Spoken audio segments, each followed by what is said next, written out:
ਸੂਬੇ ਦੀਆਂ ਇਨ੍ਹਾਂ ਚੋਣਾਂ ਵਿੱਚ ਬਰੈਂਪਟਨ ਦੀਆਂ ਕੁਝ ਸੀਟਾਂ ਅਜਿਹੀਆਂ ਹਨ ਜਿਸ ਤੇ ਸਭ ਦੀ ਨਜ਼ਰ ਟਿਕੀ ਹੋਈ ਹੈ, ਜਿਨ੍ਹਾਂ ਵਿੱਚ ਇੱਕ ਹੈ ਬਰੈਂਪਟਨ ਈਸਟ। ਬਰੈਂਪਟਨ ਈਸਟ ਦੀ ਰਾਈਡਿੰਗ ਸ਼ਹਿਰ ਦੇ ਪੂਰਬੀ ਸਿਰੇ ਵਿੱਚ ਹੈ।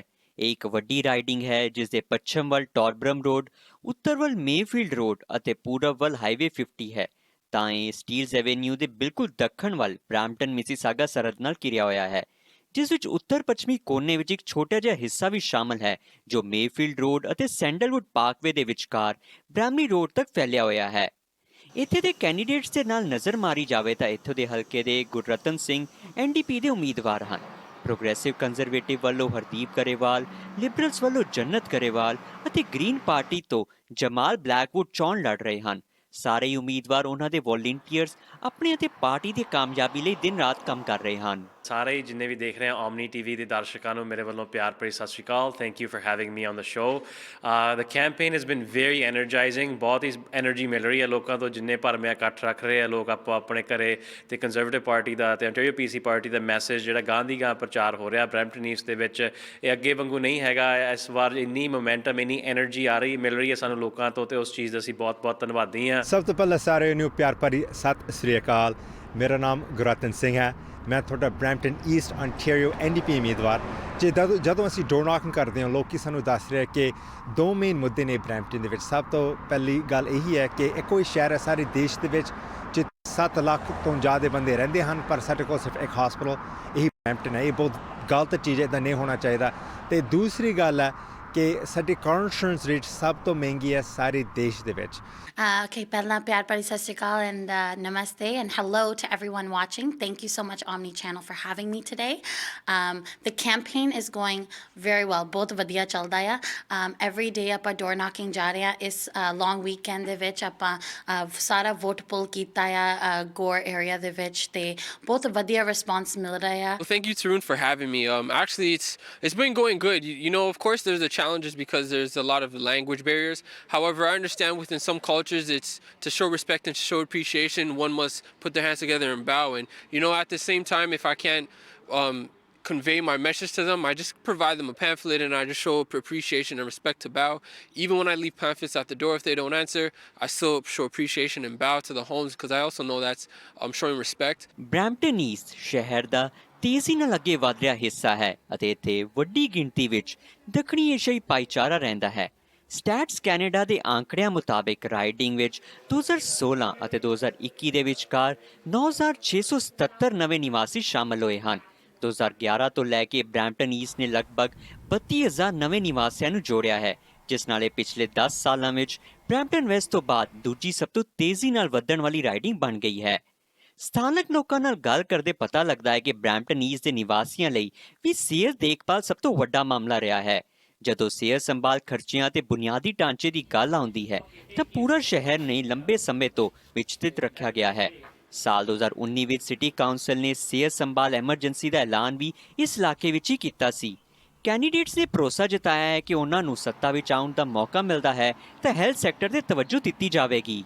When it came to Mike Schreiner, you're going to notice that he's an individual that really actually cares. And I knew that I wanted to align myself with an individual who cared about people, who cared about families, who didn't care about the politics, but cared about wanting to make the change. And for me, anybody who knows me knows that I always want to make the change. It's not about just the job. It's about actually being out there, once again, staying engaged and making the proper changes that need to be made. Especially healthcare with seniors. We have a growing seniors community ਹੈਗਾ ਆ, ਤੇ you know, they are facing issues when it comes to their healthcare. So our party is investing in home care. ਜਿੱਥੇ seniors ਘਰੇ healthcare ਮਿਲ ਸਕਦਾ ਆ, we're investing in personal support workers. ਸੋ ਸਭ ਤੋਂ ਪਹਿਲੀ ਗੱਲ ਇਹੀ ਹੈ, ਮੈਂ ਐਕਚੁਅਲੀ ਸਾਰੇ ਬਰੈਂਪਟਨ ਦੇ ਨਿਵਾਸੀ ਮੈਂ ਥੈਂਕ ਯੂ ਕਹਿਣਾ ਚਾਹੁੰਦਾ ਕਿ ਉਹ 2018 ਦੇ ਵਿੱਚ ਮੈਨੂੰ ਵੋਟ ਪਾਏ, ਮੈਨੂੰ ਕਾਮਯਾਬ ਬਣਾਇਆ ਸੀ। ਅਤੇ ਪਿਛਲੇ 4 ਸਾਲ ਅਸੀਂ ਬਹੁਤ ਜ਼ਿਆਦਾ ਹਾਰਡ ਵਰਕ ਕੀਤਾ ਸੀਗਾ ਬਰੈਂਪਟਨ ਜਿਹੜੇ ਨਿਵਾਸੀਆਂ ਲਈ। ਮੈਂ ਹੈਲਥ ਕੇਅਰ ਦੇ ਬਾਰੇ ਓਵਰ 150 ਟਾਈਮਸ ਮੈਂ ਇਸ ਇਸ਼ੂ ਉਠਾਇਆ ਸੀ ਪਾਰਲੀਮੈਂਟ ਵਿੱਚ, ਤੇ ਨਾਲ ਦੇ ਨਾਲ ਮੈਂ ਅਸੀਂ NDP ਵੱਲੋਂ ਮੋਸ਼ਨ ਵੀ ਲੈ ਕੇ ਆਇਆ ਸਾਡੇ ਹੈਲਥ ਕੇਅਰ ਕ੍ਰਾਈਸਿਸ ਨੂੰ ਐਡਰੈਸ ਕਰਨ ਲਈ। ਆਪਣੇ ਬਜ਼ੁਰਗ ਜਿਹੜੇ ਮਿਲਦੇ ਨੇ ਆਪਾਂ ਨੂੰ ਸੀਨੀਅਰ ਕਲੱਬਾਂ ਦੇ ਵਿੱਚ ਬਹੁਤ ਹੀ ਐਕਸਾਈਟਿਡ ਨੇ ਤੇ ਬਹੁਤ ਹੀ ਅਗੇਨ ਹਰੇਕ ਲੈਵਲ ਤੋਂ ਸਾਨੂੰ ਬਹੁਤ ਹੀ ਭਰਮਾ ਹੰਗਾਰਾ ਮਿਲੀ ਜਾਂਦਾ। ਜਿਸ ਤਰ੍ਹਾਂ ਕੱਲ੍ਹ ਅਸੀਂ ਆਪਣੇ ਇੱਕ ਮਾਂਗਟ ਸਾਹਿਬ ਦੇ ਘਰ ਸੀਗੇ ਤੇ ਉਹਨਾਂ ਨੇ ਆਪਣੇ ਸਾਰੇ ਨੇਬਰਸ ਇਕੱਠੇ ਕਰਕੇ ਆਪਣੇ ਸਾਰੇ ਪਰਿਵਾਰ ਦੇ ਮੈਂਬਰ ਇਕੱਠੇ ਕਰਕੇ ਜਿਹੜੇ ਇਲਾਕੇ ਦੇ ਵਿੱਚ ਰਹਿੰਦੇ ਸੀ ਤੇ ਤਕਰੀਬਨ 80-90 ਬੰਦੇ ਇਕੱਠੇ ਕਰਕੇ ਆਪਣੇ ਹਲਕੇ ਦੇ ਵਿੱਚ ਇੱਕ ਅਸੀਂ ਇਹ ਨਹੀਂ ਮੈਂ ਕਹਿ ਸਕਦਾ ਵੀ ਫੁੱਲ ਸਪੋਰਟ ਪਰ ਇਹ ਕਹਿ ਸਕਦਾ ਹਾਂ ਵੀ ਉਹਨਾਂ ਨੇ ਇਨਫੋਰਮੇਸ਼ਨ ਸੈਸ਼ਨ ਸਾਰੇ ਇਲਾਕੇ ਲਈ ਕੀਤਾ ਗਿਆ ਜਿੱਥੇ ਸਵਾਲ ਜਵਾਬ ਵੀ ਹੋਇਆ ਆ ਸਾਰਿਆਂ ਨਾਲ ਗੱਲਬਾਤ ਵੀ ਕੀਤੀ ਨੇ। 2 ਜੂਨ ਦੀਆਂ ਚੋਣਾਂ ਲਈ ਬਰੈਂਪਟਨ ਈਸਟ ਦੇ ਵੋਟਰਾਂ ਵਿੱਚ ਹਾਊਸਿੰਗ ਦੀ ਇੱਕ ਅਹਿਮ ਮੁੱਦਾ ਹੈ। ਤੇਜ਼ੀ ਨਾਲ ਵਧ ਰਹੀ ਆਬਾਦੀ ਦੇ ਨਾਲ ਰਿਹਾਇਸ਼ ਦੀ ਸਪਲਾਈ ਅਤੇ ਸਮਰੱਥਾ ਦੋਵੇਂ ਨਿਵਾਸੀਆਂ ਲਈ ਮਹੱਤਵਪੂਰਨ ਮੁੱਦਾ ਹੈ। ਕੈਂਡੀਡੇਟਸ ਨੇ ਦੱਸਿਆ ਕਿ ਡੋਰ ਨੌਕਿੰਗ ਸਮੇਂ ਵੀ ਲੋਕਾਂ ਘਰ ਦੀਆਂ ਵੱਧਦੀਆਂ ਕੀਮਤਾਂ ਨੂੰ ਲੈ ਕੇ ਚਿੰਤਾ ਜਤਾ ਰਹੇ ਹਨ ਅਤੇ ਹਰ ਪਾਰਟੀ ਦੇ ਉਮੀਦਵਾਰਾਂ ਵੱਲੋਂ ਇੱਕ ਵਾਰ ਫਿਰ ਇਹਨਾਂ ਸਮੱਸਿਆਵਾਂ ਨੂੰ ਠੋਸ ਹੱਲ ਦਾ ਵਾਅਦਾ ਕੀਤਾ ਗਿਆ ਹੈ। So I think the first thing that is very close to my heart is education. Again, I saw so many moms and families struggling to get their children educated on Zoom. And I think there were lots of resources and support that was missing that we will definitely be helping families with. I want to make sure that all of our children have set foundations in their education. So we will be doing a community classroom every Tuesday, Thursday. We will be supporting all the children in Brampton East for free and providing free support. I think that will help a lot of our moms and relieve a lot of the stress. ਗੱਲ ਇਹੀ ਹੈ ਕਿ ਜਿਹੜੇ issue ਸੀਗੇ ਪਿਛਲੇ 4 ਸਾਲ ਪਹਿਲਾਂ ਉਹ ਇਸ਼ੂ ਹਾਲੇ ਹੈਗੇ ਆ ਕਿਉਂਕਿ ਡੌਗ ਫੋਰਡ ਸਾਡੇ ਸਿਟੀ ਨਹੀਂ ਹੈਲਪ ਕੀਤਾ ਸੀਗਾ ਤੇ ਜਦੋਂ ਅਸੀਂ ਦੇਖਦੇ ਹਾਂ ਸਾਡਾ ਕਾਰ ਇੰਸ਼ੋਰੈਂਸ ਰੇਟ ਬਹੁਤ ਜ਼ਿਆਦਾ ਮਹਿੰਗੇ ਆ ਤੇ ਸਾਡੇ ਹੈਲਥ ਕੇਅਰ ਸਿਸਟਮ ਇੱਕ ਕ੍ਰਾਈਸਿਸ ਦੇ ਵਿੱਚ ਹੈ।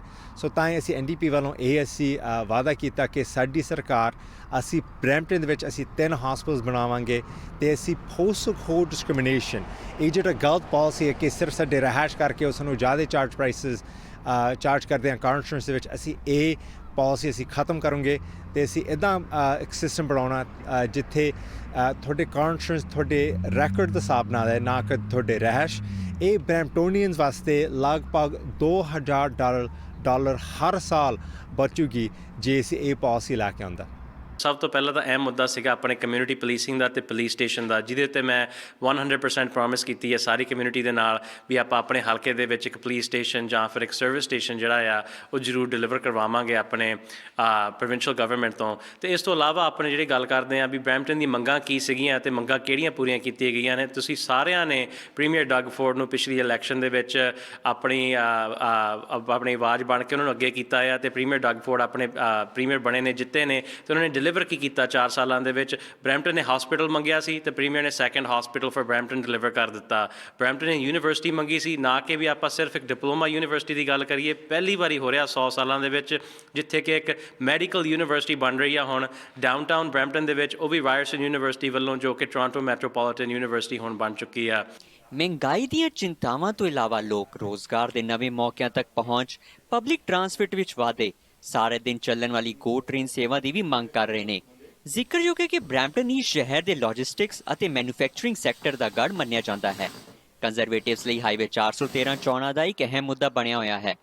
ਬਰੈਂਪਟਨ ਦਾ ਵਪਾਰਕ ਭਾਈਚਾਰਾ ਹਾਈਵੇ ਦਾ ਮਜ਼ਬੂਤ ਸਮਰਥਨ ਕਰ ਰਿਹਾ ਹੈ ਜਦੋਂ ਕਿ ਵਾਤਾਵਰਣ ਸੰਗਠਨ ਅਤੇ ਕਾਰਕੁਨ ਇਸ ਪ੍ਰੋਜੈਕਟ ਵਿੱਚ ਵਿਰੋਧ ਕਰ ਰਹੇ ਹਨ। Everyone is upset because we saw that the Ford government did not support us during this pandemic, and the inflation is very hard to keep up with. Remember that Brampton East de vich aapa bahut sare small businesses hege ne. Even around my campaign office I can see like 3 or 4, like we have 10 small businesses here, and they were not being supported during this pandemic. So constituents are looking for support. That is what I'm trying to provide. We have a great small business plan. We have a great plan for affordability that puts $1,000 back into your pocket every month. This is one thing that Mike Schreiner has always even talked to me personally about. He said, make sure you're always engaged. Make sure that the people know that they can count on you, they can rely on you, not just when it comes time for election. So at the same time, you know, this is something, once again, that comes to me as an individual. I am a family-oriented person, so I always love to talk. I always just love to be out there, and I want to make sure that even if I do win after elections, I'm taking the time to still continue to reach out to families, still taking the time to reach out to youth, making sure that, hey, listen, is everything okay in your community? Is there anything that you want to talk about? Is there anything that needs to be done? And we make sure to get to the bottom of it. Brampton ਇਸ ਮੁਕਾਬਲੇ ਵਿੱਚ ਸ਼ਹਿਰ ਦੀ ਇੱਕ ਨਵੀਂ riding ਹੈ ਜਿਸ ਨੂੰ 2015 ਵਿੱਚ ਬਰੈਂਪਟਨ, ਗੋਰ, ਮਾਲਟਨ ਅਤੇ ਬਰੈਂਪਟਨ ਸਪ੍ਰਿੰਗਡੇਲ ਰਾਈਡਿੰਗ ਦੇ ਕੁਝ ਹਿੱਸਿਆਂ ਵਿੱਚੋਂ ਬਣਾਇਆ ਗਿਆ ਸੀ। 2018 ਦੀਆਂ ਚੋਣਾਂ ਵਿੱਚ ਗੁਰਰਤਨ ਸਿੰਘ ਨੇ ਵੱਡੇ ਫਰਕ ਨਾਲ ਜਿੱਤ ਦਰਜ ਕੀਤੀ ਸੀ। ਗੌਰਤਲਬ ਹੈ ਕਿ new blue party of Ontario ਤੋਂ ਮਾਈਕਲ ਬੇਵਰ ਅਤੇ ਓਨਟੇਰੀਓ ਪਾਰਟੀ ਤੋਂ ਪੌਲ ਸਟਾਕ ਵੀ ਇਸ ਰਾਈਡਿੰਗ ਤੇ ਖੜੇ ਹੋਏ ਹਨ। ਉਮੀਦਵਾਰਾਂ ਵੱਲੋਂ ਸੂਬੇ ਦੀ ਨਵੀਂ ਸਰਕਾਰ ਬਣਾਉਣ ਲਈ ਲੋਕਾਂ ਨੂੰ ਆਪਣੇ ਵੋਟ ਪਾਉਣ ਦੇ ਅਧਿਕਾਰ ਦੀ ਵਰਤੋਂ ਕਰਨ ਦੀ ਅਪੀਲ ਕੀਤੀ ਜਾ ਰਹੀ ਹੈ। ਚੇਂਜ ਦੀ ਲੋੜ ਹੈ। ਸੋ ਇਹੀ ਬੇਨਤੀ ਹੈ ਕਿ ਐਤਕੀ ਤੁਸੀਂ ਪਲੀਜ਼ NDP ਨੂੰ ਵੋਟ ਪਾਓ ਤਾਂ ਕਿ ਅਸੀਂ ਬਰੈਂਪਟਨ ਵਿੱਚ 3 ਹਸਪਤਾਲ ਅਸੀਂ ਬਣਾਵਾਂਗੇ ਅਤੇ ਅਸੀਂ ਕਾਰ ਇੰਸ਼ੋਰੈਂਸ ਰੇਟ ਘਟਾਵਾਂਗੇ ਅਤੇ ਤੁਹਾਨੂੰ ਹਰ ਸਾਲ $2,000 ਲਗਭਗ ਬਚੂਗੇ। we're to make your life more affordable and make life better for you। ਮੇਰੀ ਸਾਰਿਆਂ ਨੂੰ ਅਪੀਲ ਇਹ ਹੈ ਜਿਹੜੇ ਆਪਣੇ ਬਰੈਂਪਟਨ ਈਸਟ ਦੇ ਵਿੱਚ ਰੈਜ਼ੀਡੈਂਟਸ ਰਹਿ ਰਹੇ ਨੇ, ਆਓ ਆਪਾਂ ਰਲ ਕੇ ਜਿਹੜਾ ਬਰੈਂਪਟਨ ਦਾ ਭਵਿੱਖ ਆ, ਬਰੈਂਪਟਨ ਈਸਟ ਦਾ ਭਵਿੱਖ ਆ, ਉਹ ਵਧੀਆ ਬਣਾਈਏ। ਜਿੱਥੇ ਕਿ ਹੁਣ ਹਸਪੀਟਲਸ ਬਣ ਰਹੇ ਨੇ, ਹਾਈਵੇਜ਼ ਬਣ ਰਹੇ ਨੇ, ਟ੍ਰਾਂਜ਼ਿਟ ਇਨਫਰਾਸਟਰਕਚਰ ਦੇ ਵਿੱਚ ਪੈਸੇ ਦੀ ਇਨਵੈਸਟਮੈਂਟ ਹੋ ਰਹੀ ਆ। ਸਾਡੀ ਗਵਰਨਮੈਂਟ ਵੱਲੋਂ ਵੀ ਇਹਨਾਂ ਗੱਲਾਂ ਨੂੰ ਆਪਾਂ ਜਾਰੀ ਰੱਖੀਏ। ਸਿਰਫ ਤੋਂ ਸਿਰਫ ਓਨਟੇਰੀਓ PC ਪਾਰਟੀ ਆ ਜਿਨ੍ਹਾਂ ਨੇ ਹਾਂ ਕੀਤੀ ਆ ਹਾਈਵੇ 413 ਬਣਾਉਣ ਦੇ ਲਈ। Advanced voting has started at Gore Meadows. From now until May 28th, you can go and cast your vote. Our plan, the Ontario Liberal plan, is focused on affordability, healthcare, education, and small businesses, as well as seniors. We have seen what the Ford Conservatives have done for this community. They have underserved us. They have not provided resources for us, and that is why, as a small business owner and educator, I'm standing for this community. It resonates in my heart to want to be that individual who steps out there and helps those families to make that change. Ontario ਵਿੱਚ ਨਵੀਂ ਸਰਕਾਰ ਦੀ ਚੋਣ ਲਈ 2 ਜੂਨ ਨੂੰ ਵੋਟਾਂ ਪੈ ਰਹੀਆਂ ਹਨ। ਐਡਵਾਂਸ ਪੋਲਸ 28 ਮਈ ਤੱਕ ਖੁੱਲ੍ਹੀਆਂ ਨੇ। ਇਸ ਤੋਂ ਇਲਾਵਾ ਤੁਸੀਂ ਮੇਲ ਰਾਹੀਂ ਵੀ ਵੋਟ ਪਾ ਸਕਦੇ ਹੋ। ਤੁਸੀਂ election.ca ਤੇ ਵੀ ਜਾ ਕੇ ਵੋਟ ਪਾਉਣ ਸੰਬੰਧੀ ਹੋਰ ਜਾਣਕਾਰੀ ਪ੍ਰਾਪਤ ਕਰ ਸਕਦੇ ਹੋ। ਤਰੁਣ ਪੌਲ ਸਿੰਘ, ਓਮਨੀ ਨਿਊਜ਼, ਬਰੈਂਪਟਨ।